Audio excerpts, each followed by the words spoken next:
Bismillahirrahmanirrahim. Assalamualaikum warahmatullahi wabarakatuh. Salawat dan salam selalu dan tetap tercurahkan kepada Nabi besar Muhammad sallallahu alaihi wasallam. Allahumma sholli ala sayyidina Muhammad wa ala ali sayyidina Muhammad. Semoga saudaraku semuanya selalu diberikan kesehatan, dilapangkan rezekinya, diampuni dosa-dosanya, dan dipanjangkan umurnya. Amin ya rabbal alamin. Sahabat beriman yang dirahmati Allah, surat Al-Ikhlas sama seperti surat-surat lainnya dalam Al-Quran memiliki rahasia dan keutamaan yang sangat besar yang terkandung di dalamnya. Dinamakan surat Al-Ikhlas karena bisa menyelamatkan orang yang membacanya dari kesulitan dunia maupun kesulitan akhirat, dan dari kesulitan saat menghadapi sakaratul maut, serta dijauhkan dari gelapnya alam kubur dan dari dahsyatnya kengerian hari kiamat. Surat Al-Ikhlas termasuk di antara surat-surat pendek dalam Al-Quran.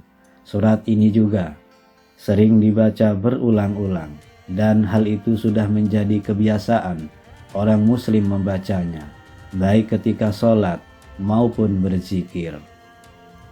Surat Al-Ikhlas mengandung makna yang penting dan rahasia yang agung. Rasulullah pun senantiasa membaca surat Al-Ikhlas dalam kesehariannya. Meskipun surat Al-Ikhlas ini pendek, akan tetapi memiliki kedudukan yang tinggi dibanding dengan surat lainnya. Bahkan kedudukannya disamakan dengan sepertiga Al-Quran. Surat Al-Ikhlas ini mengisyaratkan kepada kita agar senantiasa ikhlas dalam menjalani segala hal kehidupan kita. Harus selalu disertai dengan ikhlas karena Allah Subhanahu wa Ta'ala. Inilah arti dari surat Al-Ikhlas. Katakanlah Muhammad, dialah Allah yang Maha Esa. Allah tempat meminta segala sesuatu. Allah tidak beranak dan tidak pula diberanakkan, dan tidak ada sesuatu yang setara dengan Dia. Surat ini menggambarkan tentang keesaan Allah Subhanahu wa Ta'ala. Selain itu, surat ini juga menggambarkan ketauhidan. Esa yang artinya tunggal. Satu, berkaitan tentang hal tersebut, kita perlu mengetahui terlebih dahulu latar belakang diturunkannya surat ini. Turunnya ayat ini berkaitan dengan peristiwa yang dialami Rasulullah SAW saat menghadapi orang musyrik yang mempertanyakan Allah. Pada sebuah riwayat Imam Ahmad dari Ubay bin Ka'ab, "Hai Muhammad, gambarkanlah kepada kami tentang Tuhanmu." Maka Allah menurunkan, "Katakanlah, dialah Allah yang Maha Esa." Saat itulah surat Al-Ikhlas diturunkan. Sahabat beriman yang dirahmati Allah, inilah 12 manfaat dan keutamaan membaca surat Al-Ikhlas yang harus kita ketahui. Yang pertama, pembuka pintu rezeki dari berbagai arah. Diceritakan ada seorang laki-laki mengadu kepada Rasulullah. Ia mengadu tentang kesusahan hidup yang dideritanya. Laki-laki itu bercerita bahwasannya telah melakukan segala cara agar terbebas dari kesusahannya. Lalu orang itu memohon kepada Rasulullah supaya diajarkan atau diberi amalan singkat untuk menghilangkan segala kesulitan hidup. Kemudian Rasulullah memberikan amalan tersebut dan menyuruh kepada orang itu supaya setiap kali ia akan masuk ke dalam rumahnya, dianjurkan untuk selalu mengucapkan salam. Jika tidak ada orang di dalamnya, maka dianjurkan salam kepada Rasulullah Shallallahu Alaihi Wasallam. Kemudian membaca surat Al-Ikhlas sebanyak 3 kali, dan orang itu mengamalkannya dengan istiqomah dan penuh keyakinan, dan pada akhirnya Allah melapangkan rezeki orang tersebut. Lalu yang kedua, bisa melunaskan hutang-hutangnya.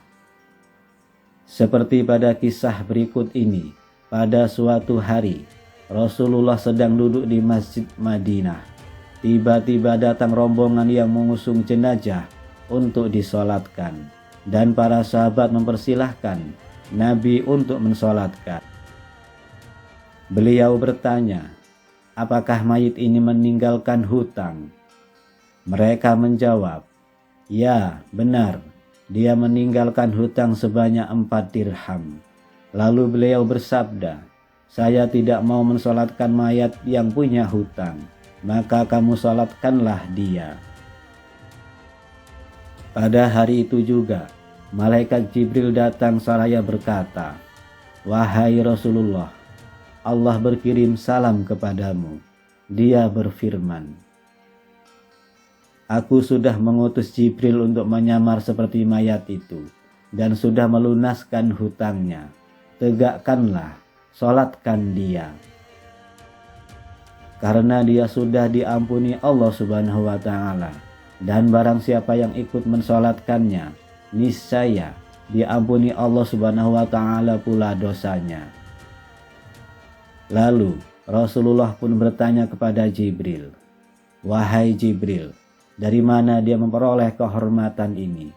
Jibril pun menjawab, dia mendapat kehormatan itu karena di setiap harinya dia membaca 100 kali Qul Huwallahu Ahad atau surat Al-Ikhlas. Di dalamnya terdapat keterangan tentang sifat-sifat Allah Subhanahu wa Ta'ala dan pujian terhadapnya.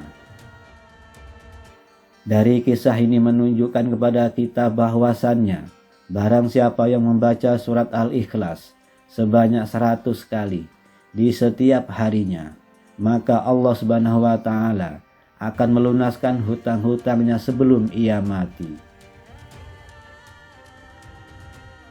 Yang ketiga, mencegah fitnah siksa kubur. Rasulullah Shallallahu Alaihi Wasallam bersabda, barang siapa membaca surat Al-Ikhlas pada saat sakit yang membawa pada kematiannya, niscaya mayatnya tidak akan busuk dalam kuburnya.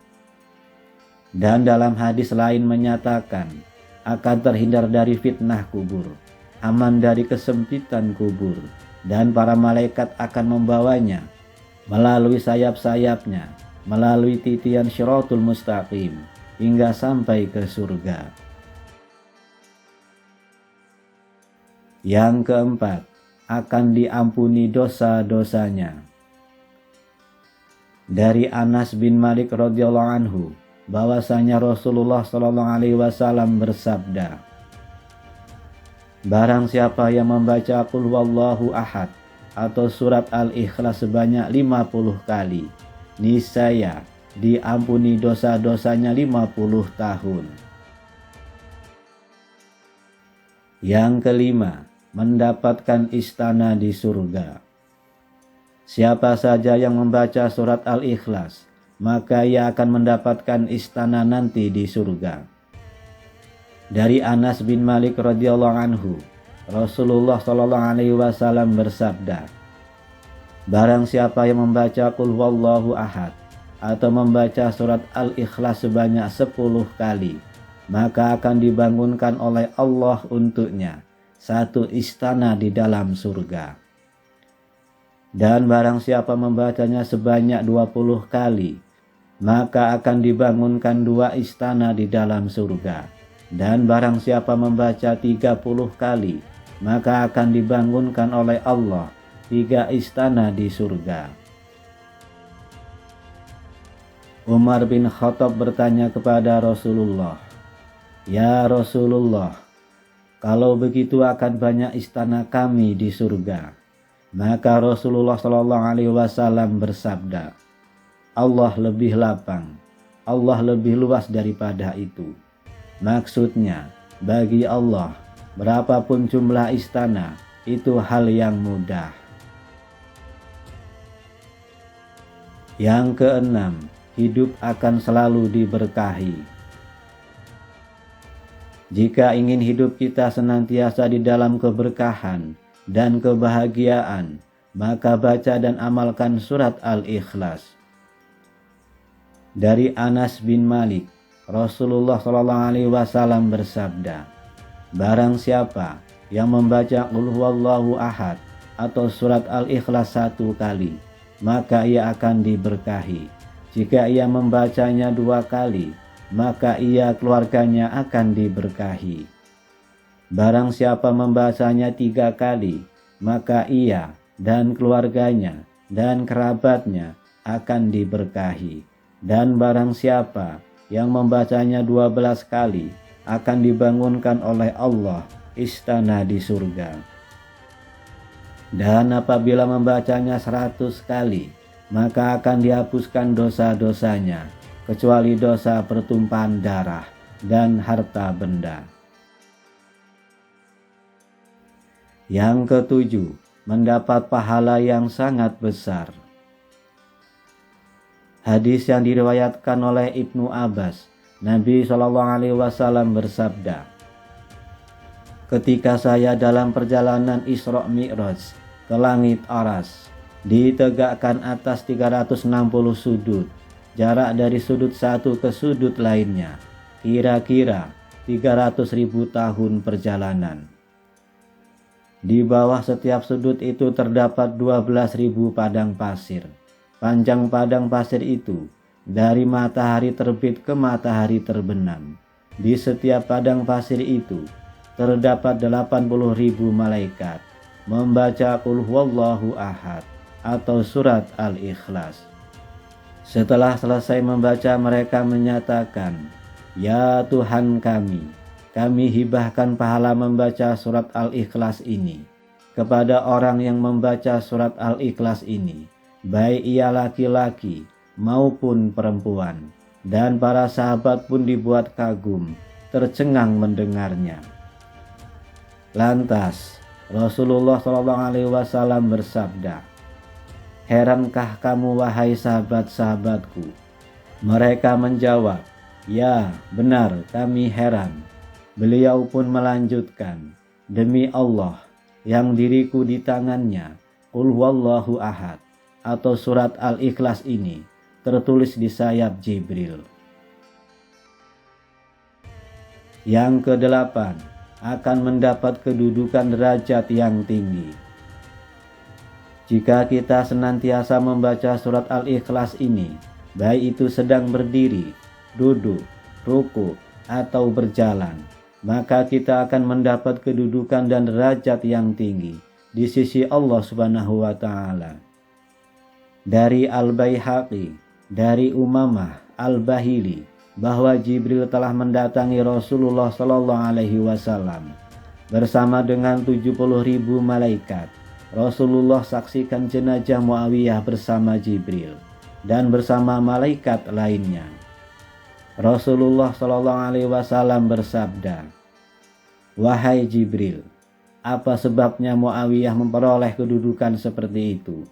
Jibril pun menjawab, dia memperoleh kehormatan seperti itu akibat membaca Qul Huwallahu Ahad, baik sedang berdiri, duduk, ruku, dan berjalan. Yang kesembilan, mencapai apa yang diinginkan serta dijauhkan dari segala mara bahaya. Adapun cara mengamalkan surat Al-Ikhlas ini yaitu dengan dibaca 1000 kali. Waktunya antara sholat maghrib dan isya. Dan setelah selesai, berdoalah kepada Allah Subhanahu wa Ta'ala dengan sungguh-sungguh agar apa yang diharapkan dan dicita-citakan dikabulkan oleh Allah Subhanahu wa Ta'ala serta dijauhkan dari segala mara bahaya. Yang ke-10, diselamatkan dari maksud orang jahat dan aniaya. Agar kita diselamatkan dari orang jahat, maka bacalah Ya Somad sebanyak 134 kali dengan istiqomah secara terus-menerus dan dijadikan amalan sehari-hari, maka insya Allah akan diselamatkan dari orang-orang jahat. Yang ke-11, bisa menyembuhkan rasa sakit pada tubuh. Dari Aisyah radhiyallahu anha berkata, apabila Rasulullah shallallahu alaihi wasallam mengadu rasa sakit pada bagian badan, baginda Rasulullah selalu membaca ayat-ayat berikut pada telapak tangan yang kanan. Kemudian mengusapkannya pada bagian yang terasa sakit, yaitu dengan membaca surat Al-Ikhlas, Al-Falaq, dan An-Nas. Kemudian yang ke-12, setan tidak akan mampu menggoda orang yang membaca surat Al-Ikhlas. Dari Ali bin Abi Thalib ia berkata, Nabi Muhammad SAW bersabda, barang siapa yang membaca surat Al-Ikhlas sebanyak 11 kali setiap selesai sholat subuh, maka setan tidak akan dapat menggodanya untuk melakukan perbuatan maksiat. Sahabat beriman yang dirahmati Allah, sungguh sangat luar biasa sekali manfaat dan keutamaan membaca surat Al-Ikhlas ini. Semoga kita dapat mengamalkannya dengan penuh keikhlasan, agar kita mendapat manfaat dan hikmah keutamaan, serta mendapat ridho Allah Subhanahu wa Ta'ala. Amin ya Rabbal Alamin. Demikian yang bisa saya bagikan. Semoga bermanfaat untuk kita semua. Assalamualaikum warahmatullahi wabarakatuh.